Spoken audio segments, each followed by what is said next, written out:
रामरक्षा स्तोत्र हे सिद्ध, मंगल आणि अमंगल हरण करणारे स्तोत्र आहे. या स्तोत्राची निर्मितीची कथा फार रंजक आहे आणि ती या स्तोत्राच्या 15व्या श्लोकामध्ये आपल्याला आढळते. तो श्लोक असा आहे, आदिष्टवान यथा स्वप्ने रामरक्षा इमाम हरः तथा लिखितवान प्रातः प्रबुद्धो बुधकौशिकः. आदिष्टवान आदेश झाला. कुठे झाला आदेश? स्वप्नामध्ये झाला. केव्हा झाला? प्रातःकाळी ब्रह्ममुहूर्तावर दृष्टांत झाला. कोणाला झाला?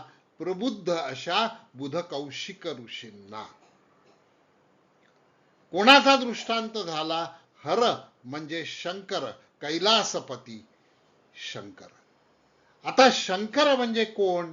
की ज्यांच्या गळ्यामध्ये राम आहे आणि ज्यांच्या हृदयामध्ये राम आहे, अशा शंकरांनी प्रबुद्ध अशा बुधकौशिकाला रामरक्षा सांगितली ब्रह्ममुहूर्तावर. म्हणजे रामरक्षेचे रचयिता कोण? तर शंकर. आणि रामरक्षेचा लेखनिक कोण? तर बुधकौशिक ऋषी.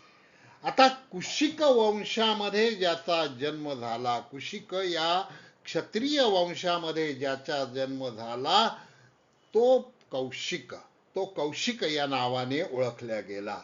आणि तो प्रबुद्ध होता म्हणून त्याला बुधकौशिक असं म्हटलं जाईल.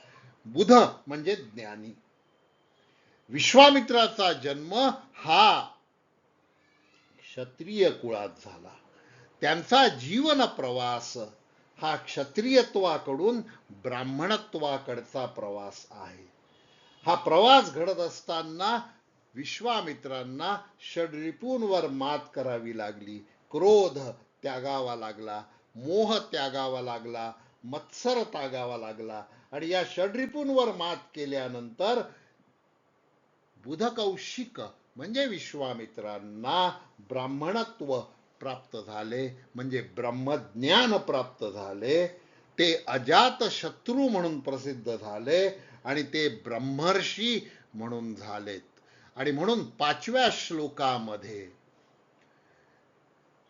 कौसल्येयो दृशो पातु, कौसल्येचा पुत्र माझी दृष्टी रक्षण करो, आणि विश्वामित्राचा प्रिय असलेला शिष्य माझी श्रुती रक्षण करो, असा उल्लेख आलेला आहे.